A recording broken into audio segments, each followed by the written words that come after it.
जय जोहार संगवारी, आप देख रहे हैं छत्तीसगढ़ प्रदेश। छत्तीसगढ़ के सीएम भूपेश बघेल बस्तर दौरे पर दूसरे दिन हैं। दंतेवाड़ा में मां दंतेश्वरी और मावली माता की पूजा, सेवादारों को कराया भोजन। सीएम भूपेश बघेल 2 दिन के बस्तर दौरे पर हैं। यहां अपने दौरे के दूसरे दिन दंतेवाड़ा में मां दंतेश्वरी और मावली माता की पूजा की है। सीएम ने पूजा अर्चना कर प्रदेश के सुख समृद्धि की कामना भी की है। इसके बाद सीएम ने सेवादारों को भोजन कराया और उन्हें धोती कुर्ता भेंट किया है।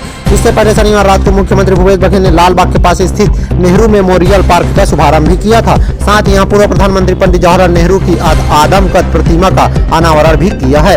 अब इस परिसर को नेहरू मंच के नाम से जाना जाएगा। पूर्व प्रधानमंत्री पंडित जवाहरलाल नेहरू ने इसी मंच से तृतीय राष्ट्रीय आदिवासी सम्मेलन को संबोधित किया था, जिसके बाद सरकार अब इसे ऐतिहासिक धरोहर के रूप में संवारने का काम कर रही है।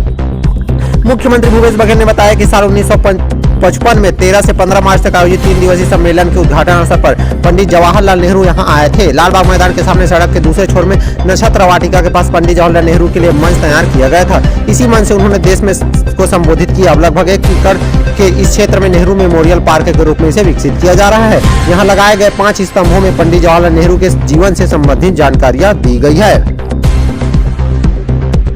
राम वन गमन पथ के सूर्यनारायण का कायाकल्प, सीएम भूपेश बघेल 10 अप्रैल को करेंगे लोकार्पण। 3 दिन का भव्य समारोह, अनूप जलोटा अनुराधा पौडवाल करेंगे शिरकत। छत्तीसगढ़ सरकार की महत्वाकांक्षी राम वन गमन पर्यटन परिपथ योजना के तहत चंद्रखुरी के बाद सूर्यनारायण में भी जीर्णोद्धार और नवनिर्माण का कार्य पूरा हो गया है। मुख्यमंत्री भूपेश बघेल 10 अप्रैल को इन कार्यों का लोकार्पण करने वाले हैं। इससे पहले 8 अप्रैल से ही लोकार्पण समारोह शुरू हो जाएंगे। इसमें मानस मंडलियों की राज्य स्तरीय प्रतियोगिता होगी। वहीं प्रख्यात भजन गायक अनूप जलोटा और पार्श्व गायिका अनुराधा पौडवाल का गायन भी होना है। छत्तीसगढ़ में रामायणकालीन अवशेषों को सहेजने और संवारने के उद्देश्य से चिन्हांकित 75 स्थानों पर राम वन गमन पर्यटन परिपथ के तहत काम प्रस्तावित है। योजना के पहले चरण में 9 स्थानों पर बुनियादी विकास कार्यों, जीर्णोद्धार और सौंदर्यीकरण का कार्य किया जा रहा है। पिछले साल शारदीय नवरात्र में माता कौशल्या मंदिर परिसर चंद्रखुरी का लोकार्पण किया गया था। इस पर रामनवमी के अवसर पर 10 अप्रैल को श्री नारायण धाम विष्णु कांची तीर्थ में राम वन गमन पर्यटन परिपथ के विकास कार्यों का लोकार्पण समारोह आयोजित किया जा रहा है। 8, 9 और 10 अप्रैल को 3 दिवसीय भव्य आयोजन में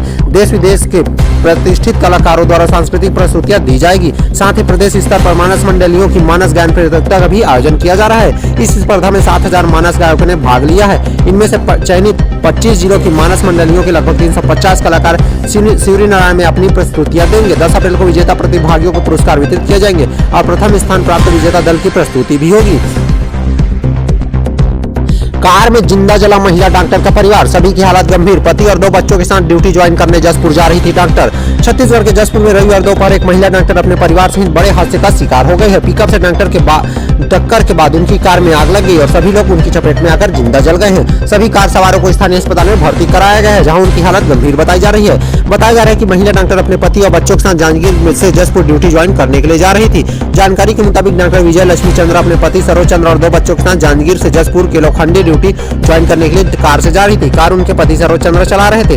सरोज जिंदल में प्रोफेसर हैं। अभी वे तुमला क्षेत्र के चट्टी डांड के सिलपहरी घाट के पास स्टेट हाईवे पर पहुंचे थे कि सामने से आ रही पिकअप ने जोरदार भिड़ंत हो गई। टक्कर इतनी जबरदस्त थी कि कार पलट गई और उसमें आग लग गई। हादसा होते देख आसपास के ग्रामीण मौके पर पहुंचे और कार सवारों को बड़ी मशक्कत के बाद बाहर निकाला।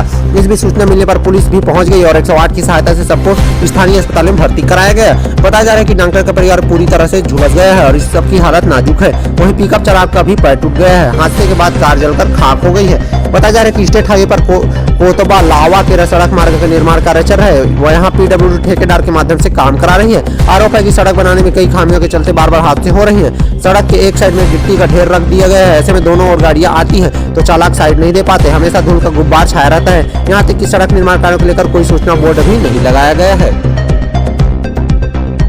हिंदू नववर्ष पर राममय हुआ बिलासपुर और रायपुर। रामधुन पर थिरकी भगवाधारी महिलाएं, जय श्री राम के लगे जयकारे। झांकी के साथ आतिशबाजी, लोगों ने बरसाए फूल। शनिवार को शक्ति की भक्ति के साथ ही हिंदू नववर्ष पर बिलासपुर राममय हो गया। पूरा शहर भगवा रंग से छा गया।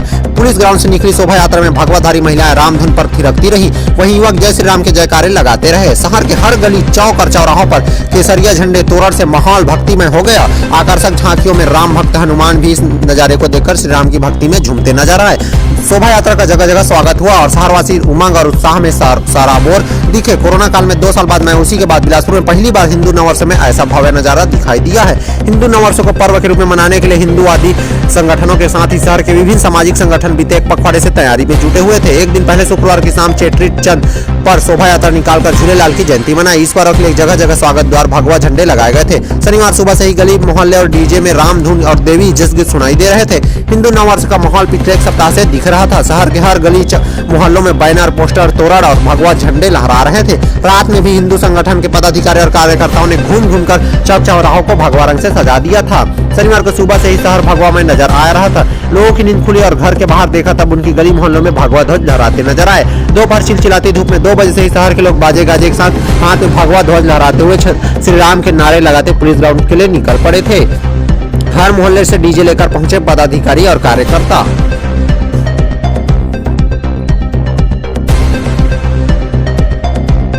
मछलियां सड़क पर गिरी तो लूटने आ गई भीड़। आंध्र प्रदेश से रायपुर की तरफ जा रहा था ट्रक, ड्राइवर ने ब्रेक मारा तो मछलियां आ गई बाहर।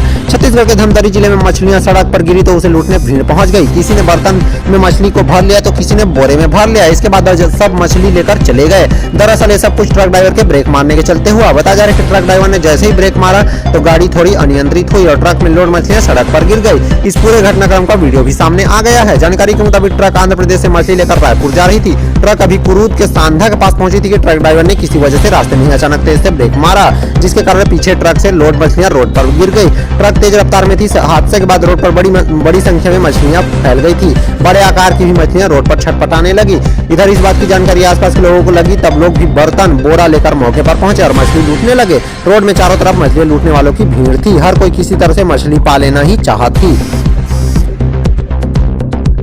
छात्रा की याचिका पर रविवार को खुला कोर्ट। मेडिकल कॉलेज में प्रवेश नहीं मिलने पर दाखिल की थी याचिका। सोमवार को होगी अगली सुनवाई। छत्तीसगढ़ हाई कोर्ट में रविवार को सुनवाई हुई है। यह सुनवाई एक छात्रा की याचिका के चलते ही की गई है। छात्रा ने मेडिकल कॉलेज में प्रवेश नहीं मिलने के चलते कोर्ट में याचिका दाखिल की थी। उसमें कहा गया था कि उससे ज्यादा रैंक के छात्रों को मेडिकल कॉलेज में प्रवेश दे दिया गया है, मगर उसे प्रवेश नहीं दिया गया। इसके बाद पूरे मामले में कोर्ट में सुनवाई करते हुए माप अप राउंड पर ही रोक लगा दिया गया है। दरअसल बिलासपुर की राधिका मंगतानी नीट 2021 की परीक्षा में शामिल हुई थी, जिसमें उन्हें 915 रैंक मिली है। इसके बाद वह काउंसलिंग के पहले राउंड में शामिल हुई, मगर उन्हें दाखिला नहीं मिला। इसके बाद दूसरा राउंड हुआ, लेकिन इस राउंड में भी राधिका किसी कारण से शामिल नहीं हो पाई। फिर दाखिले के तीसरा और माप अप राउंड शनिवार और रविवार होना था। इसमें शनिवार को जब छात्रा शामिल होने गई तब वहां भी उसे शामिल नहीं होने दिया गया। इसी के चलते राधिका ने शनिवार को ही अपने वकील हर्षमंदर रस्तोगी के माध्यम से कोर्ट में याचिका दाखिल की। याचिका में बताया गया कि अनारक्षित वर्ग में उसे 915वीं रैंक मिली है। इसके बावजूद तीसरे राउंड में उसे दाखिला नहीं दिया गया, बल्कि उन लोगों को दाखिला दे दिया गया जो उस वर्ग में छात्र से भी ज्यादा रैंक लेकर आए थे।